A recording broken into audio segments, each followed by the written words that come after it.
Welcome to Season 3 of the Yoga Therapy Hour podcast. My name is Amy Wheeler, and I'm your host. We are so happy to tell you all that's happening in the world of yoga therapy, and we love to find guests from all over the world so that we can share and learn and grow together. Some of the things that are happening in Season 3 that we find so exciting is that not only are we continuing with the free gift that we are giving out every single week in Season 2, and you can see more about that in the show notes.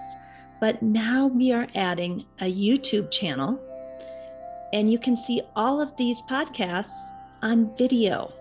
The YouTube channel is called Optimal State with Amy Wheeler.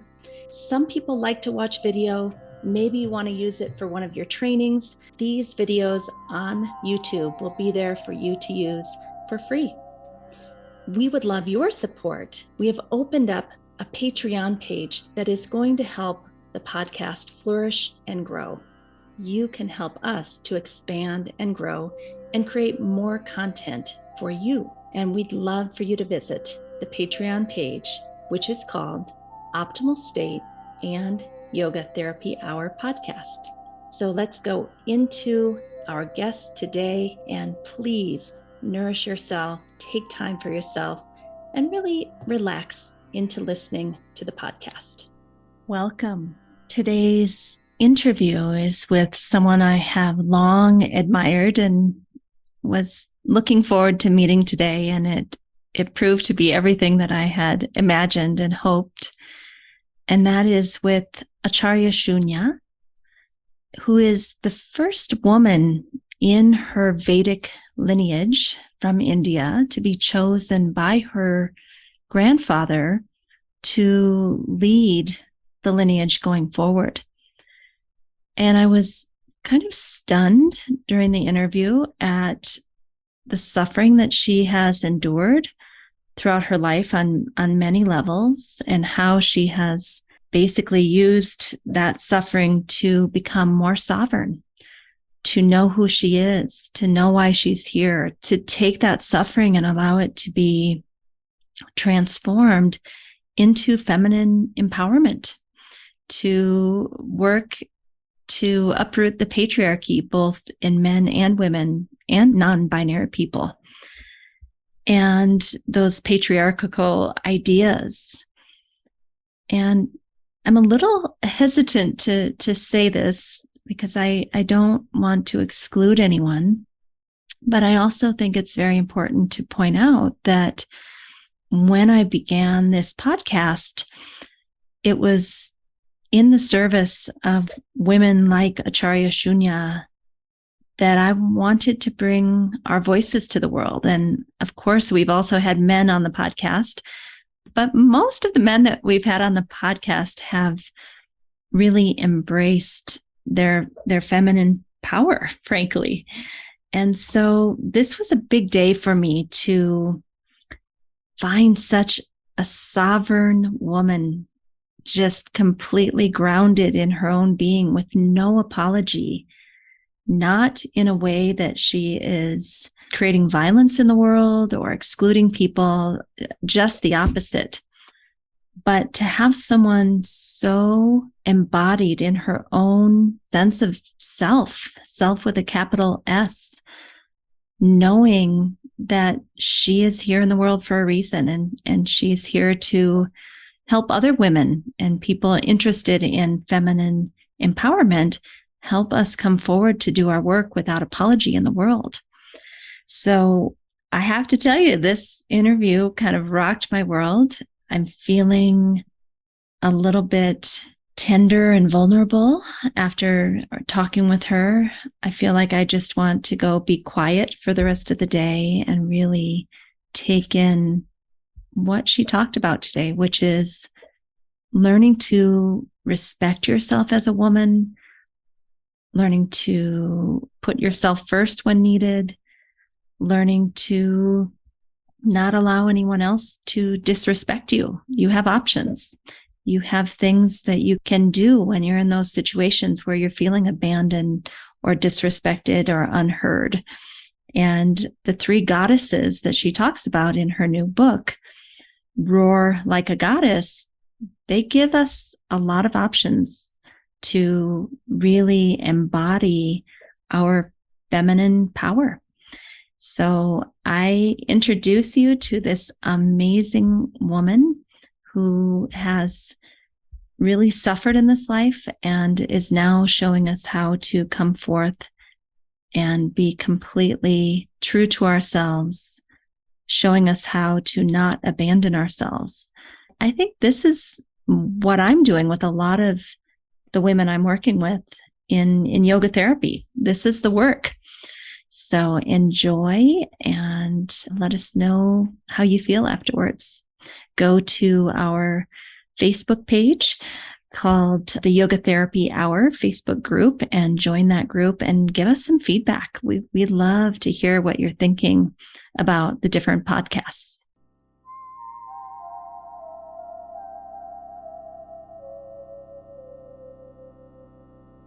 I am just feeling so grateful for this opportunity to meet Acharya Shunya and also introduce her to any listeners who maybe haven't read her books or taken her classes. So welcome, Acharya Shunya. It's so nice to have you here.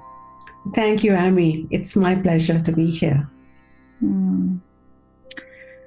I wanted to start with just a short, I guess maybe you'd call it a poem that I cherish out of your book called The Sovereign Self, Claim Your Inner Joy and Freedom with the Empowering Wisdom of the Vedas, Upanishads, and Bhagavad Gita, which came out a couple of years ago. And I think you took many, many years to condense these ideas and then 3 years to write the book, I understand. Yes. So these words just touched me. I actually put them on a picture and framed it, and I have it on my wall. I remember I am made of the tapestry of God. I shine from the same light the stars shine forth. I am the softness and gentleness of the flowers.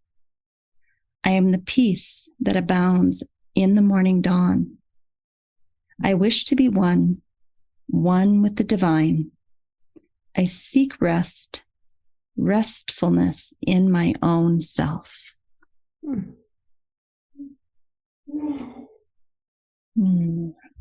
So I'm not sure where we should begin. We didn't make a big formal plan, but I'm really interested in the fact that you are the first woman in your lineage.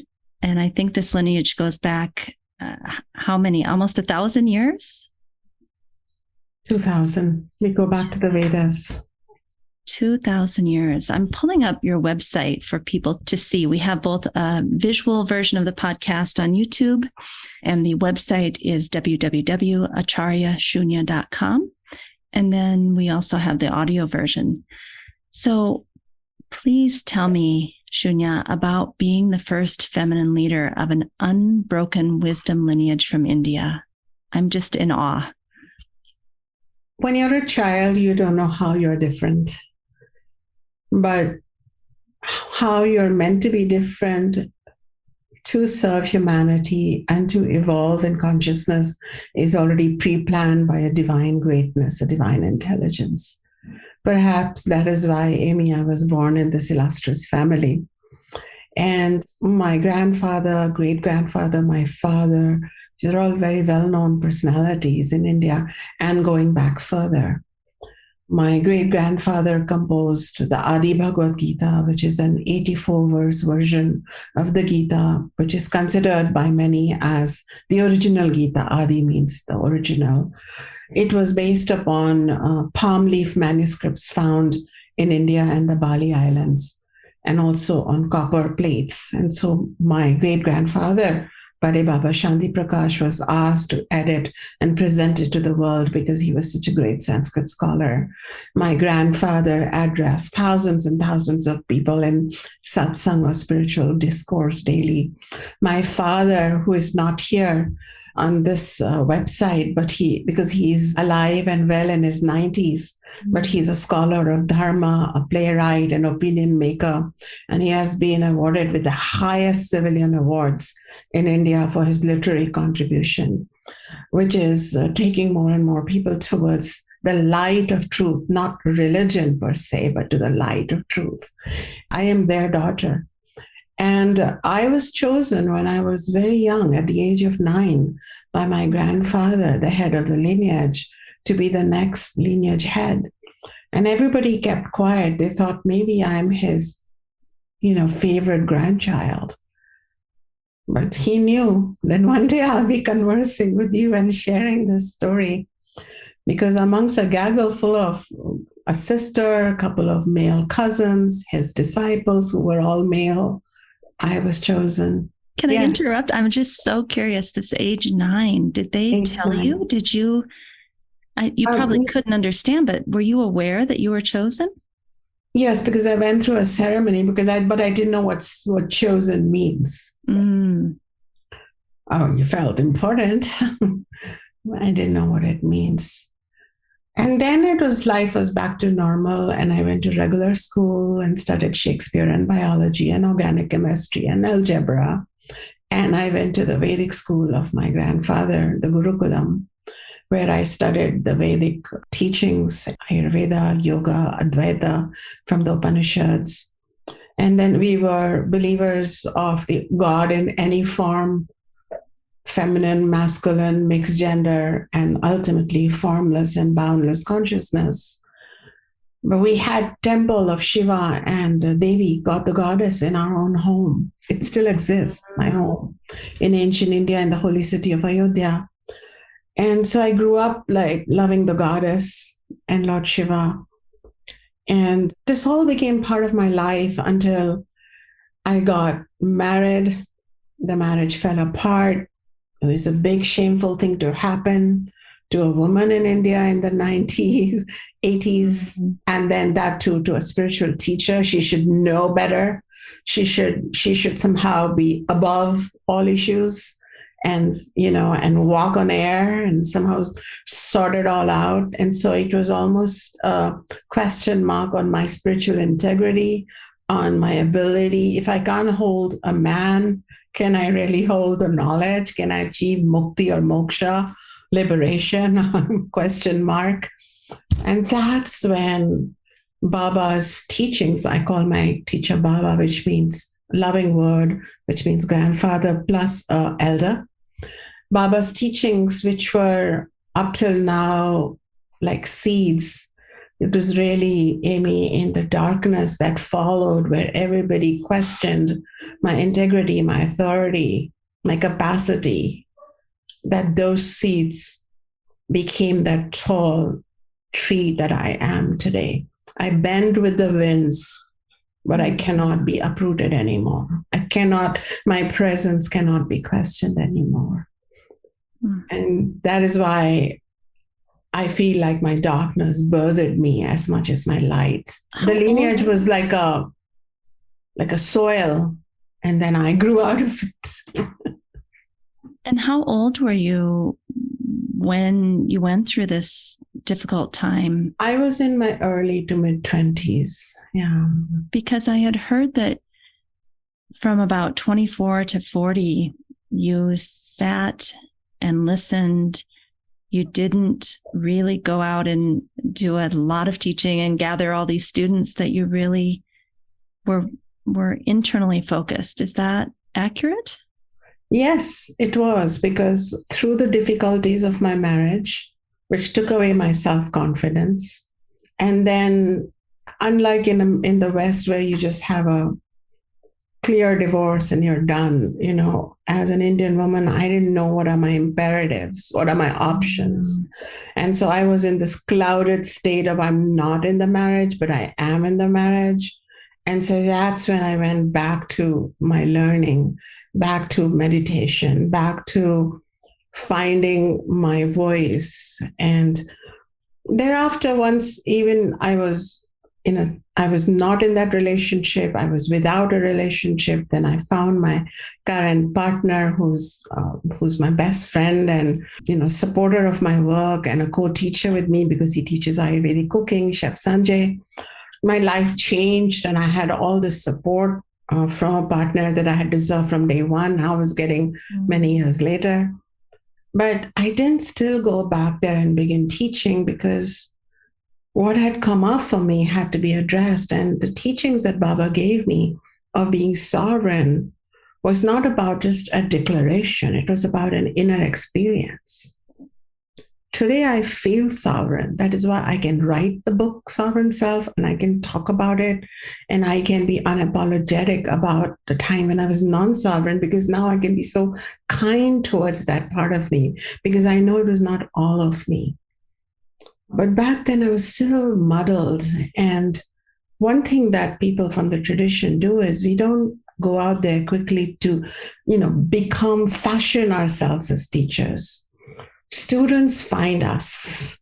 The world opens the doors for you to become a teacher. And it just so happened that around my age 40, people started asking me, like, again and again, when are you teaching? I heard you for 5 minutes talk to someone in the gallery there, and I want to study with you. Like things like that started happening. Or I met you in the bookshop and you just looked at me and I knew you're my teacher. Please teach me. These people are still with me learning. Wow. And then I knew that, I've ripened. And I've ripened on the tree of my lineage to become a fruit and lay more, to become a forest down the road with my seeds. And really, it just happened that way, in a very organic, kind of slow way, Amy. That's so beautiful. I think it's so different than most of the teachers of yoga, sadly, that it's almost like a rock star status. And there's a lot of rajas in the mind to keep the wheel going and pushing students through the system. It just sounds so different. It sounds like you did your work. And at some point, as you said, that the students arrived. Yeah, if you remember in Sovereign Self, I've talked about if you carry your dharma, then the dharma carries you at some point. So I was doing the work within me, and then the work began to carry me.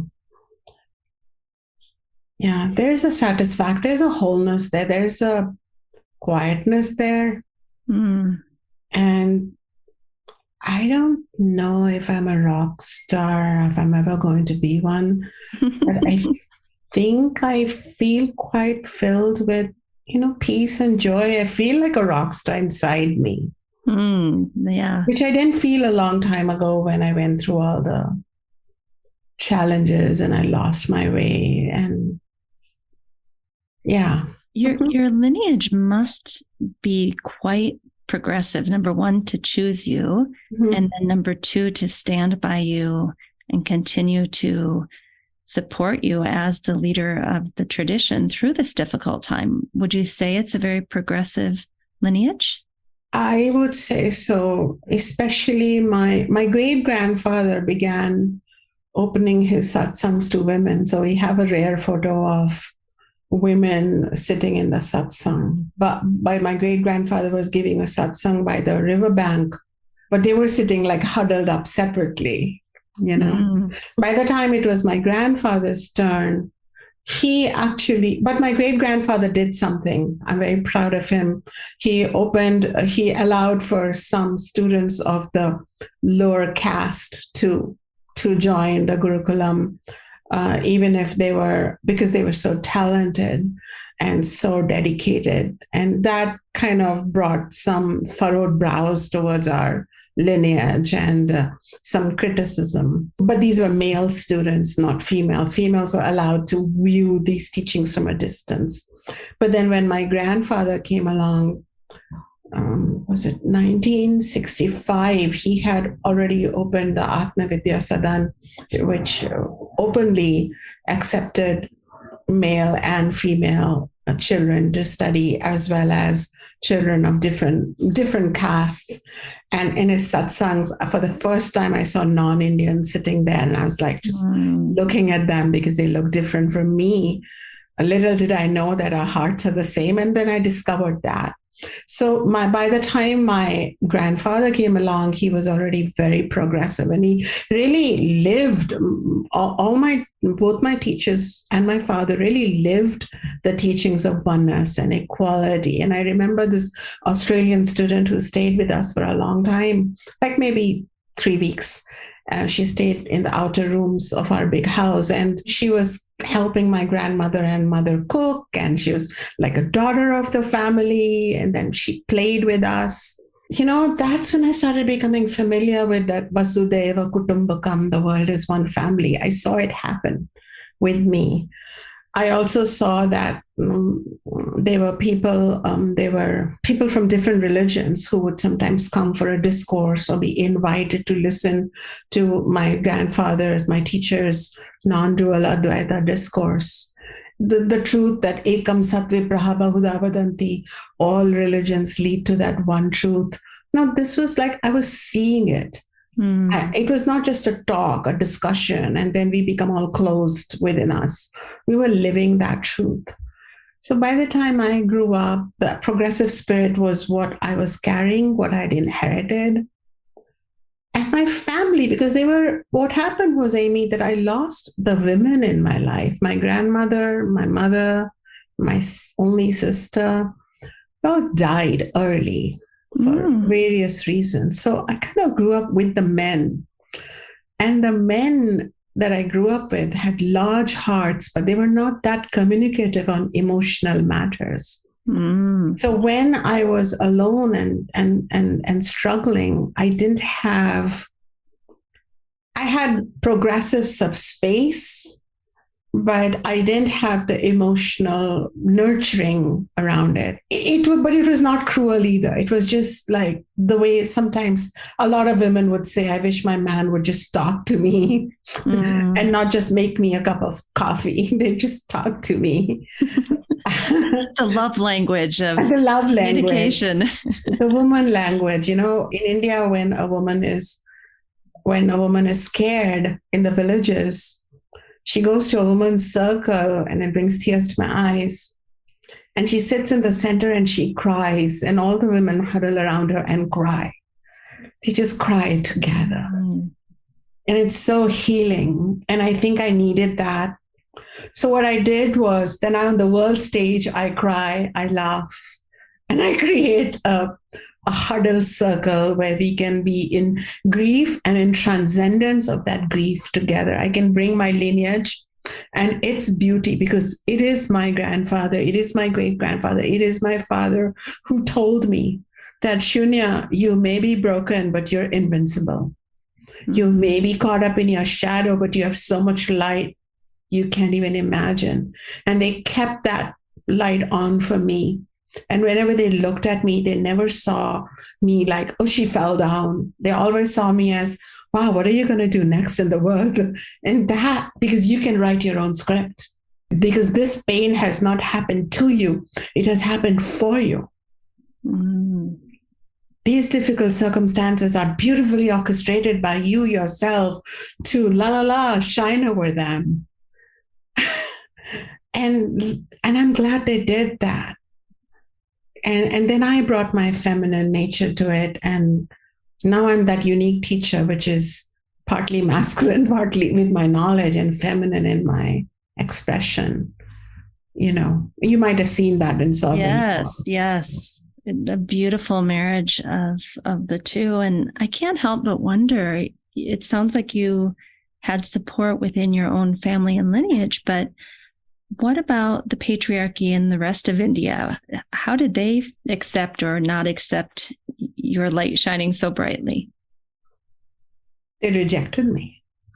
And even the distant relative network rejected me, because mine was probably the first marriage in my family that had not worked out in thousands of years. And India in general, marriages work out, or they are made to work out. And I was the change bearer in my lineage, in my community. And so we tend to look towards being told, we don't want rejection. We don't want to be told that. And we want to be supported, and I didn't get that language. That's what became the fodder for me to not only accept myself radically and seek permission for who I am, not from people, but from my own ancient yogic Vedic scriptures, which are so progressive. Right. And that's why, as you know, I have now written, and it's about to be released, my latest, newest book, Roar Like a Goddess.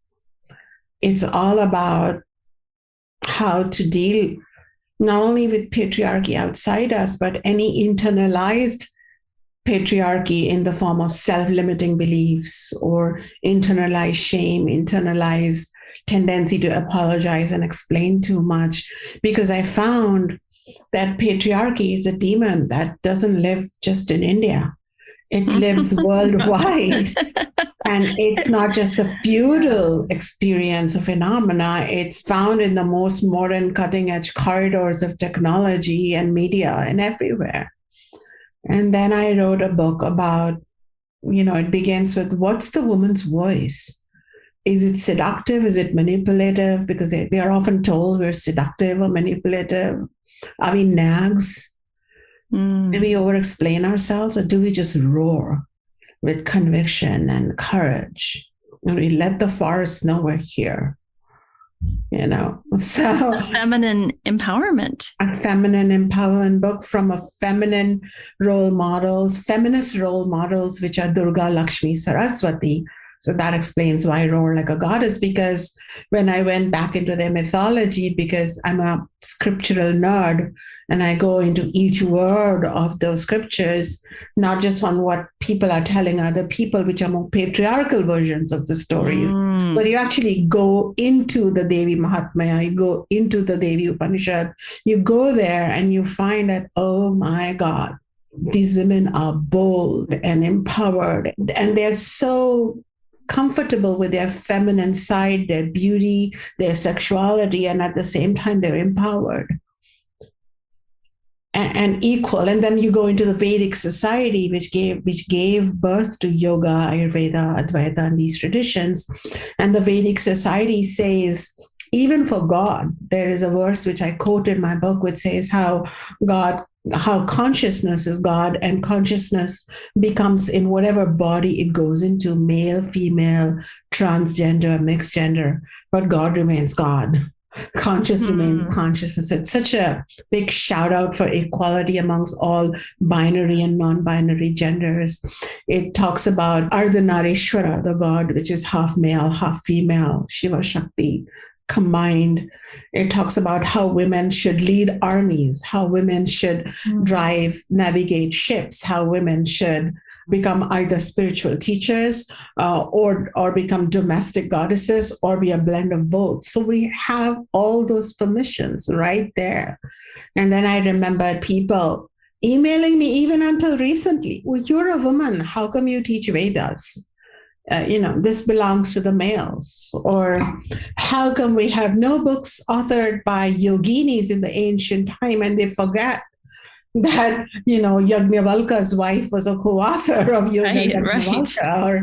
Or Maitri was, co-teaching with her partner. So if you choose a narrative that is purely masculine mindset, androcentric, that's fine. But there are strong, bold, feminine teachers, feminine goddesses, feminine heroines, like who went to war, like Lakshmi Bai and countless others, who we can't forget. And then I looked at the world culture, and I found what are known as the badass, I'm quoting an article on badass Mongoloid women, or badass African women. And these were ancient women whose remains or anthropological information is available of how they were as powerful as men until recently. So then I even talk about, our American heroines, and how, whether it was civil war or whether it was standing up against racism, how we've had legendary teachers here. So Roar Like a Goddess became me finding my huddle circle worldwide, beyond India and beyond. And then not just grieving, but then having this mischievous last laugh. Well, it's not your last laugh, but it's a wonderful thought. And I'm really contemplating, I think the patriarchy has been so strong that it's only natural that most of us have internalized misogyny. And we don't even know that. Like, that's a blind spot to us. How do we find that within ourselves and root it out? Yeah. So, example, it's a great question. Nobody has asked me that. And I think this takes my discussion further. I should write a blog on this also, because often we don't know. We don't know. And that's part of the conditioning. Like, we don't know. Because when I came from my progressive family full of great ideas, I didn't know how vulnerable and susceptible I was until I met people in the family of my marriage where I walked into, who attacked me left, right, and center, to know that how weak I was. So I wish I had had a checklist before choosing a partner, or before getting married, before saying yes, even to an arranged marriage, whatever. So if I look at three bold archetypes, let's look at Durga. Our quick check-in, if I am roaring like Durga or not, is that Durga knew she was not unafraid to express her anger or own it. And I talk in my book about unconscious anger, which is really just entitled foolishness. But then I talk about conscious anger, which we must experience if we've been violated. And I talk about different boundaries and when it's appropriate, and how the goddess showed that she was really conscious of her boundaries and her clarity. And then I also talk about super conscious anger, which is when your conscious anger takes on a new turn for the whole world. Like, you got, like the Me Too movement, like, you got to be angry, not just for you. You got to share, not just for you, but now the whole planet depends on you for being open and transparent. So I feel like super conscious anger allowed me to write this book and to be vulnerable and talk about my own pain and talk about where I felt like I had internalized self-rejection because others were rejecting me. Right. But it's the anger, because it's anger that makes us change things. Like, when we get angry with how we're eating, that we get onto a new diet plan. Yeah. When we get angry with our own body, that we start doing asanas, we get on the mat, When we're angry with our own anxieties, when we start deep breathing. So anger is like an energy changer, a shifter. And so anger is important, and anger is a protective emotion. But so many religions allow men to be angry. But if a woman is angry, she's called a bitch, a hag, and all those names that they don't come to me, but I've written about them in my book. I've quoted some other author who's gone into details about the woman's anger. So Black people can be angry. If they're angry, they're dangerous, they're bad, they're illegal. It's illegal. Women can be angry, because then an angry woman is not a woman to begin with. Her fertility, her sexuality, her charm can be questions. If you're a spiritual teacher, you can't be angry because you've lost you're nuts. You're crazy. You should be just peaceful, oming away all the time. Period. That's what I wanted to ask you. I think so many of our listeners are teachers of yoga, Ayurveda. There's almost, after I've had a bout of anger with my faculty or with a student, I have this shame and guilt, like, oh my gosh, I shouldn't have anger. I should be above that. How would you work with me to help me understand that that's okay to protect myself? If we look at the Indian gods and goddesses, like which the yogic teacher, like Shiva, or Shakti, and all these teachers, they have their mudras of Abhaya mudra, which is where I'm holding my hand and fear not mudra, like, don't worry, or the giving mudra, what you ask, you shall receive. But in the background, they have a snake wrapped around them, or they're holding a lasso, or they're holding a spear, or, because that's in the background. So it's the deity is a perfect meditation on how we should be. We should, by first nature, be soft and peaceful and kind of adaptable, and also there is a dharma which I talk about in my book Sovereign Self, accommodative shanti, kshanti. Not only shanti, peace, but shanti. Like, people are silly and goofy and ignorant, so we shouldn't get irritable and we should accommodate them most of the time. But if they are violating dharma, if they are violating dharma for you, your loved ones, your dependees, or for the planet, or for nature, or for the animals and trees who can't protect themselves, then you have to experience your anger. And then you have to let that anger inform you, not to become violence, because violence is a high level choice that if you're in the police or the army, you have to take it, but at least your anger should allow you to speak differently, straightforward manner, address the situation. And you should allow your anger to even, allow some change in your usual manner of speaking. So if I were to speak to a student and say, that's really nice, that's wonderful, but if I feel like they're violating dharma, then I have to be able to experience my anger. Otherwise, I'm not in touch with reality. I'm bypassing. And then I have to allow that anger to say, excuse me, when you did that, I said that's okay, but now on second thoughts, that's not okay. And I'd like to discuss this. Otherwise, you need to leave my kula now. That's that. Because I'm protecting all the other people, my other students or whatever, Yes, I love it. So Durga gives us the permission to experience a divine rage. It's happening for a reason. And if you're a woman, or you're a feminine gender identified being, or if you're a person of a color that is not mainstream, or you're in a society that is not safe, then you need to especially value your rage. You don't let anybody take it away from you, and ask it what it's telling you, and remember that Durga represents that divine rage that becomes an agent for conscious change. And then Lakshmi represents, you've seen Lakshmi, she's holding dollars and money. So she represents wealth. But then I kept thinking about it, and actually she represents the ultimate wealth comes from self-respect and from self-value. And for that, I went into her mythology, which is rarely talked about. She's always shown as a spouse of Vishnu, as a divine mother, divine father. But if you go deeper into the mythology, you find out that, prior to meeting Vishnu, she has lived in different situations. And once she was living in the heavens. And she was behind the scene goddess making heaven, like really a beautiful place to be at, with wealth and prosperity and eternal spring. But then Indra, the king of gods, he did something that she felt was disrespectful to her. He tossed away a garland of flowers, and she lives in every petal. So she felt tossed.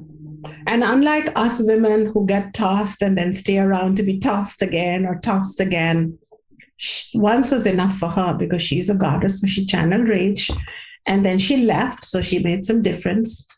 And when she left, all of spring went away from the heavens. People lost their health, their vitality, their happiness, because Lakshmi is not there. It's only when they churned the ocean that she returned and she saw Vishnu. And among a host of eyes that were looking at her saying, hopefully Lakshmi will come to us and we'll become wealthy, only Vishnu, the masculine deity, looked at her, and his eyes represented pure love. No need, no possessiveness, no greed, no emptiness that she was going to fill, just wholeness. Wholeness met wholeness. And she put a garland on him, and they became together forever. But Lakshmi could not have achieved this status as divine mother and, be with her ultimate love, who was her equal, if she had not chosen to self-value herself. So this legend, I've known this for many years, and somewhere it has allowed me, Amy, to change agreements, change situations. People, we get comfortable in situations. I change them. It's like, I'm not comfortable. I'm not finding the self-respect and the self-value. And I don't do it impulsively. Because I'm a yogic, I'm a yogini, so I won't do it impulsively. I'll give it many months of conscious consideration. And then in a super conscious moment, I will get up and change all the agreements, period. People will blame me, complain, bewail. It's over. It's over. New situations, greater self-value, new friends, new partnerships. And I know that I've not done anything wrong because my dharma spine gets stronger because of it. So I'm resonating with this so clearly. Yeah. It's time we women had this conversation. And guess what happened in India in my first marriage? I was told to smile like Lakshmi, to give children like Lakshmi, to cook food like Lakshmi, to sweep the house like Lakshmi, because Lakshmi is the giver of gifts to all these entitled patriarchal people. Just give gifts, keep smiling, keep pretending that you are this glamorous goddess who can just be sexual and domesticated at the same time, and be the house help on the side too. When without giving her the dignity that she deserves. Yes. So I brought, I talk about these kind of legends, really, that were less exposed, but they are there. But so for you, you asked, how can we know if we are internalizing misogyny or not? Well, are you self-valuing yourself? And how many times have you forgiven someone, and is your forgiveness easy? And then in the Lakshmi section, I talk about things like, yes, it's good to be content. And, women's nature is to be content because we are child bearers. But is your contentment containment now? Have you become contained because of society's conditioning? Yes, it's good to be generous. And I talk about how the Vedas talk about unconditional generosity. But then I also quote Bhagavad Gita, which talks about the right kind of generosity versus the foolish kind of generosity. And so I quote, the types of generosity so that we can do a checklist of, wait, this is not generosity. This is rescuing behavior. This is codependence. This is being taken advantage of. Taken advantage of. And finally, with Saraswati, she is often shown as a goddess sitting, playing her lute, a musical instrument known as Veena. And she's always wearing white, which represents sattva or purity, which is all fine. And she's sitting on a white swan or a white lotus. And she always gives such serenity. And she is the Mahayogini. She's the goddess of the Veda. She's the goddess of speech. She's the goddess of higher intelligence. And she's a goddess that you and I were dependent on her for our everyday dharma of being teachers, podcasters, women of knowledge. But then I went into her mythology. And here's what I found, Amy. I was shocked. I found that once when she was out and about in goddess land, awakening people, her partner, Brahma, had organized a fire ritual and she was delayed. And in the Indian mythology or Indian culture, you can't, if you're married, you can't really do the ritual without your partner being with you. So Indra, the king of gods, who's kind of like an ambitious, opinionated person who just gives his advice unsolicited, said, why don't you just replace her with another goddess? They're all the same. Like a woman is objectified, change this body with another body. And Brahma didn't do that as yet, but at least he listened to this advice, and Saraswati walked in with people talking about how she can just be replaced by another body. She didn't lose it externally. She was very peaceful, but in a very peaceful way, she said, you cannot replace me, and I am offended, and I'm not going to be part of this ritual. And she left. She stayed in the marriage, so I kind of feel like it's like this open-ended marriage, but Saraswati does her own thing. So to me, it's about, if you're in a marriage, whether it's of equals, like Lakshmi is with Vishnu, or not, if you're in any partnership where it's a creative partnership, Brahma is the creator and she's his muse, that's fine. They're together, but she does her own things. And I write in a funny way about how Saraswati is never seen on goddess baby showers and engagements, and they're never seen as a couple. She's like really doing her own thing. And that's why she's playing her music. And I really feel that's the kind of partnership I enjoy with my partner. Even though my partner, my husband, has not done what Brahma did to her, like try to replace her. But, he's a chef and he's cooking or enjoying something. And I'm writing my book or I'm meditating. Like we're doing different things in the same household. So when we meet from our happiness, our fullness, but not from this need to change each other's, profession. And as a woman, I don't cook, and my husband is the main person who cooks in our home, which is quite routine. But I've still heard women picking those extra tabs. They do all the work outside, then they come home, then they cook, and they pick up more after their children or their partner. Well, Saraswati archetype then means really honing into your swadharma or your propensity. I'm a spiritual teacher. The whole universe co-conspired to make me a spiritual teacher. Well, that's going to get my maximum attention more than my marriage or my in-laws or my neighbors or a cocktail party invitation from, someone 5 streets down the road. That's not what I do. While being in the world, in the society, in a marriage, in a conventional setup. Does that, Amy, make sense? I love that. And I just have one question. Do you think Saraswati took that pain of abandonment with her and kind of transformed it into wisdom? Or Yes. Oh, yes. Okay. So she faced her trauma, but she didn't do it by falling apart. This is where she used knowledge. I talk in the book about how she faced her trauma. She faced her abandonment, but then she left. And then what did she do when she's playing the music? She's really flowing love towards herself. And that's where in the book, Roar Like a Goddess, I talk about how I had abandoned a part of me, the divorced part of me, the rejected 20-something part of me, the failed part of me. I didn't consciously abandon her, but you kind of move on in life. So then in the book, I brought her out and she comes out of me with dark circles and she's all withered and rejected.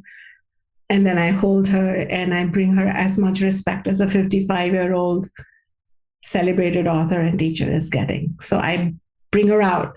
So when she's playing her music, it's not just the Saraswati we see, but the rejected part of her is right there.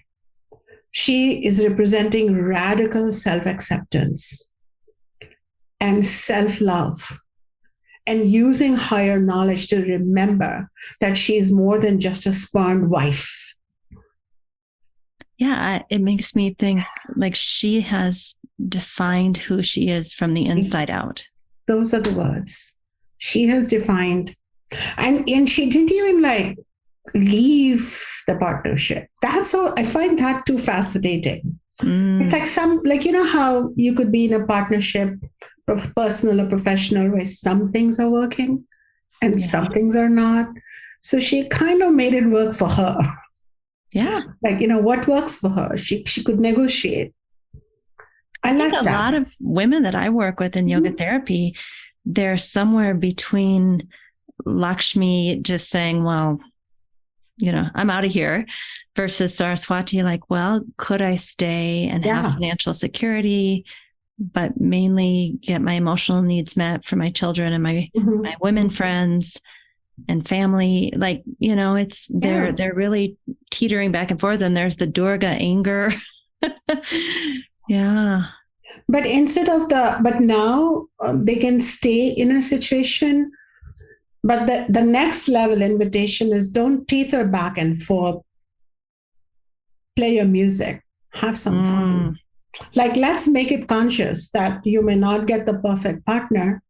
Like Brahma was, is a male god, deity in Hinduism. So it's not like he was an evil character, but it's like how even good men can sometimes get influenced when they're all drinking together. When all the boys are drinking, then they think of something. Or the boys' club at work. The boys' club at work, and then they crack some jokes or they say things that are not exactly something respectful. So it's not like Brahma was thinking of replacing Saraswati, but he had guests who were suggesting to him brazenly to do that. I just have to stop there for a minute, because I've been in this situation professionally where there are men being very disrespectful to me as a 50-year-old woman who's been a college professor for 25 years. Like, I'm not a little girl, but the men in the group are acting like I am. And I even feel a little bit not so happy with the men watching it happen. Even though maybe they didn't say anything, they allowed it to happen. They allowed the sexual harassment. They allowed the disrespect. Yeah. And I don't really have time anymore for that. I don't know. Yeah, absolutely. I think Time's Up is another hashtag movement going on. And this is the passive supporters of patriarchy, men and women too, who don't speak up. Right. And if I had not brought in the term patriarchy, if I had just kept it about the goddesses and how it's an invitation and let's all just come around and sing, maybe this book can be even more popular. Mm-hmm. But I just couldn't be that passive person anymore saying this doesn't exist. And I didn't want to pretend like I've not gone through it. And I appreciate you being honest about how you've been. We've all been, dealing with it. I saw an interview of the former CEO of Pepsi, and I'm forgetting her name, an Indian woman. And I can't believe I'm forgetting her name, but she's very famous. And she was talking about how she's a CEO of Pepsi, and she's coming back at 2 a.m. at night. And her own mother is at home, her mother, not her mother-in-law, calls her to say, while you're coming, when are you going to be home? Like as if she's wasting her time. And then the kids need you, blah, blah, blah. And when you're on your way home, pick up a can of milk while her husband is at home sleeping in the bed. So she shares about how her work was not taken seriously. Her stress was not taken seriously. And she had to fill the need for that can of milk while the man in the house was asleep. And her own mother was not supportive of her because her culture sees her as the provider of milk and children in the household. And to not be comfortable with such people in our lives is, I think, a goddess thing to do, or at least to note that where am I getting the support? Where am I not? I think we women have to change the conversation, and more talks on women leaderships and more organizations run by women and more countries headed by women would be a welcome change. And initially, these women would behave in patriarchally conditioned manner, but gradually, men and women and people of non-binary genders, we all have a connection with the divine feminine because we are all children of that divine mother. And we will all be able to flow greater wholeness, greater flexibility, and greater opportunity for everyone. So I think there's a tilting towards the masculine way of leadership, criticism, commentary, narrative, and it all needs to be a little balanced, I feel. Earlier, I used to get a little intimidated by such men in the spiritual world, and especially the monks and the ones who said, I've zipped up my genitals. Look how holy I am. Look at me. I'm celibate. Woohoo. Now I'm like, you have a problem. Do you say that? The Vedas don't ask you to be celibate. It's a total choice. You're just trying to show off, like how, and then we all know how that goes, right? Mm-hmm. So now are you outspoken if you see an injustice or someone not respecting you? Do you speak up in the moment? If somebody's not respecting me or someone in front of me, I will speak up. I will not scream, but I will scream if I have to. But I will speak up. I will call it out. And I used to not. It has been a training. It has been the superconscious anger and conscious anger that I have been doing. And, I talk about how anger informs you, and then what you do with it is a second choice. So it's not like I'll pick up a rock and hit someone. What I do with it is I choose to call out.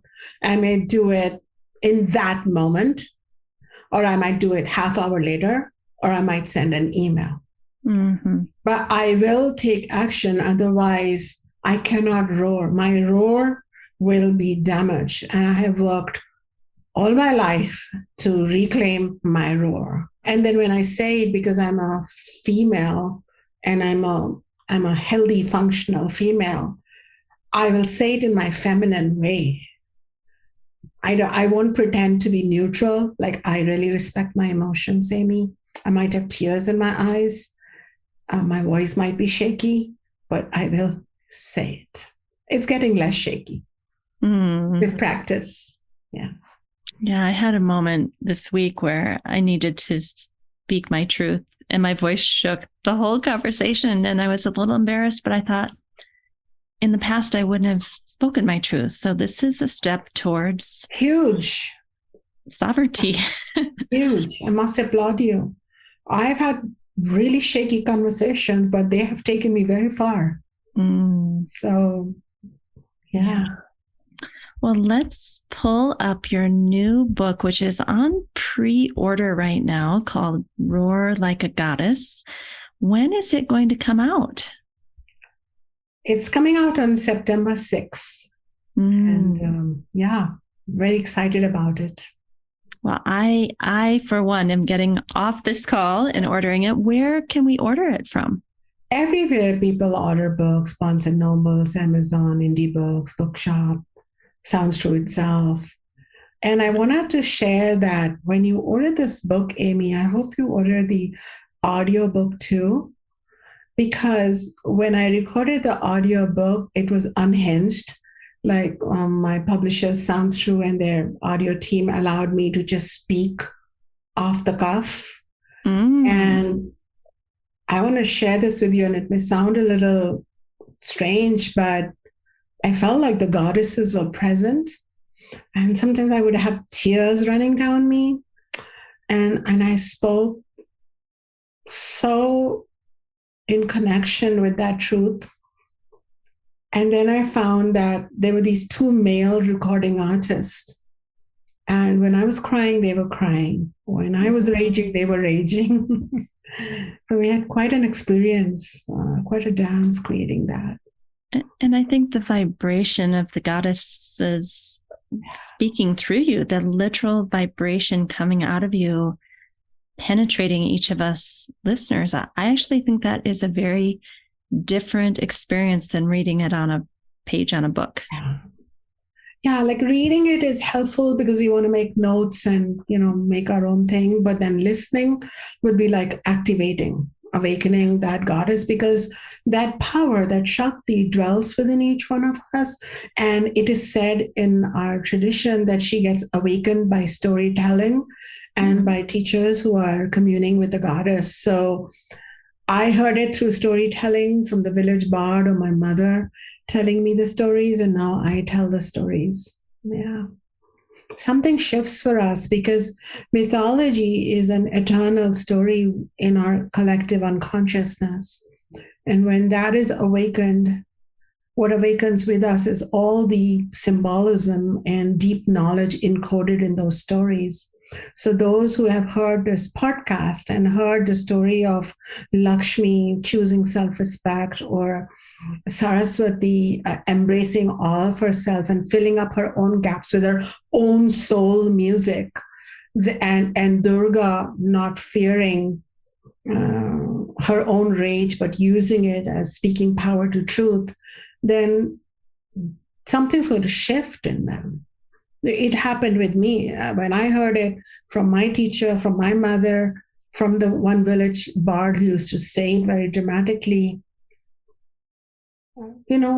My DNA changed. It's just that. Your epigenetics, those switches started to flip.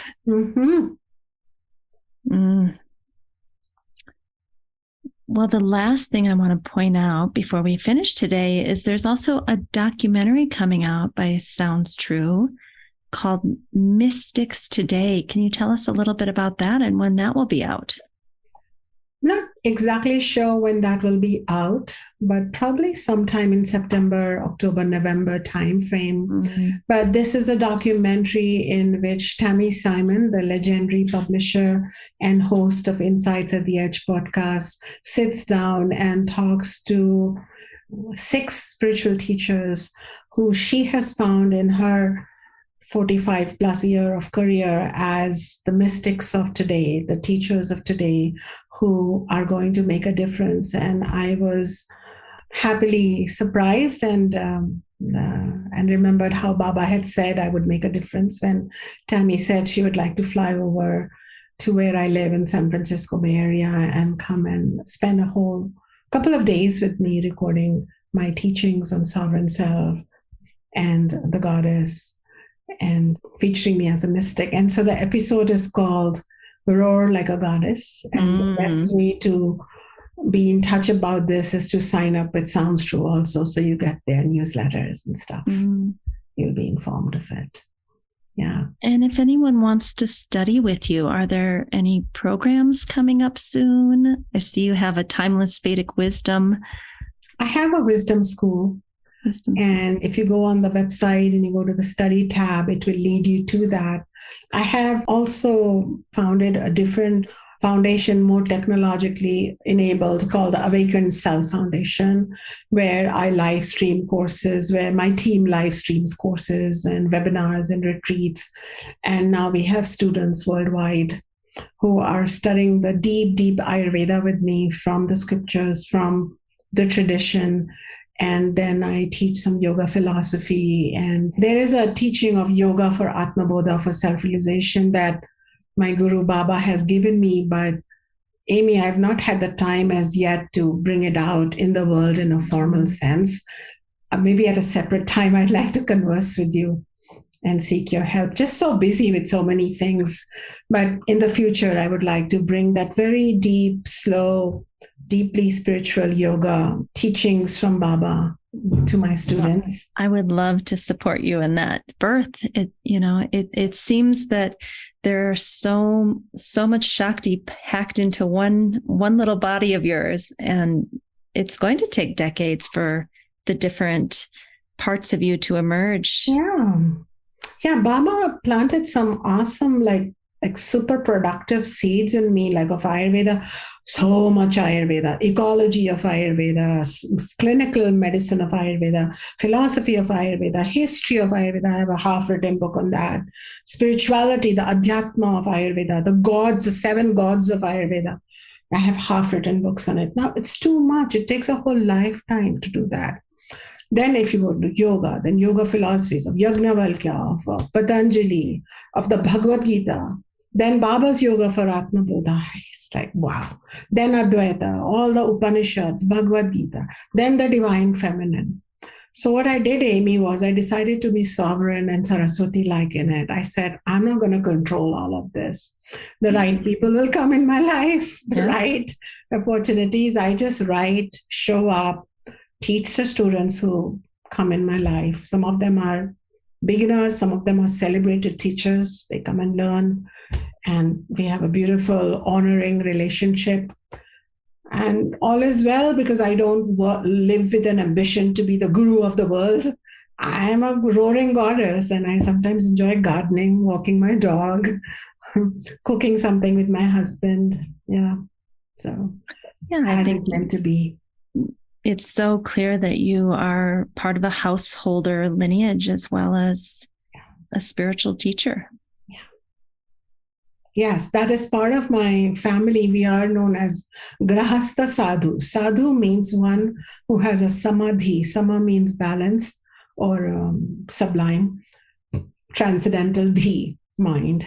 And Grahastha means one who is a householder, who's paying the bills and taking the dog for a walk and taking out the trash. And it keeps life very balanced. I personally feel that If you are a grahastha sadhu, and you need not be married to be a grahastha sadhu, if you live in the world, if you're paying your taxes, if you have neighbors, you are a grahastha sadhu.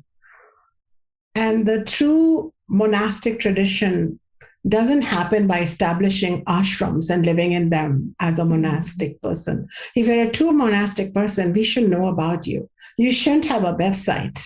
Right. If you're a true monastic person, then you should disappear in the Himalayas or in your forest or in your cottage or in your home and be inside you. Yeah. So really, we are all grahastha sadhus. Some expect, some acknowledge it, and the others kind of put some coating on it to say, well, I live in an ashram, so I'm different. Yeah. But an ashram is like any other household. Yeah. So, Acharya Shunya, I'm wondering if we could just finish with a moment of silence and listening and see if there's any last word that any of the goddesses would like to share as we close today. Could we do that? I'd like that.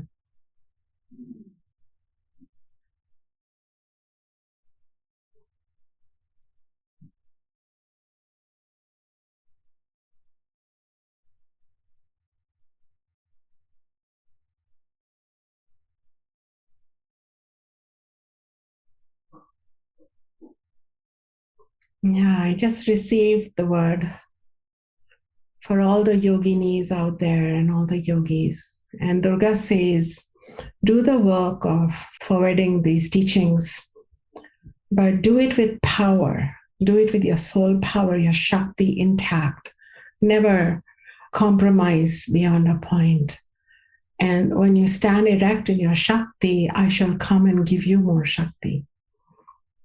I shall complete you. And Lakshmi says, do the work, but do it with always an eye towards self-respect and self-value. That is the surest path to abundance. Don't wear yourself out. Don't tear yourself apart. The abundance comes from the seed of self-love and respecting your own physical and emotional boundaries. And finally, Ma Saraswati says to all our listeners, the world shall never fulfill you. The world is a mirage. It is changing every moment. You are fulfilled inside yourself. Look within, meditate, contemplate, and remember that you are a sovereign being. And let your inner music emerge from that place.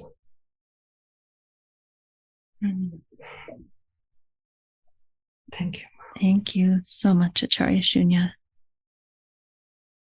I want to thank Acharya Shunya for coming with her whole heart today and just showing up authentically, showing us what a strong woman looks like mentally, emotionally, physically, spiritually.